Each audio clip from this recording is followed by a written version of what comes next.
সম্মানিত দর্শক, আসসালামু আলাইকুম। আমরা এই যে বাজার থেকে ভাই এই কচুর গাড়ি কিনা খাই। আমি একটা কচুর গাড়ি থেকে চারা করলাম। আমরা যদি দেখি কীভাবে চারা করবেন, তা আমরা দেখি এখানে আমি ভাই বেশি কিছু না, শুধু আপনাদেরকে দেখানোর জন্য, আপনারা যাতে বোঝেন বিষয়টা এবং করতে পারেন।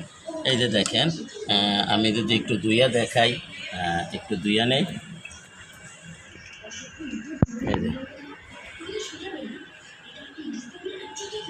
এই যে দেখেন আপনারা, এই বাজার থেকে যে আমরা যে কচুর গাড়ি কিনে আনছি খাবার জন্য, আইনা আমরা ঠিক এইভাবে আমার এখানে কিন্তু সামান্য মাটি, আর আমরা যে পাখির বর্জ্য পরিষ্কার করি,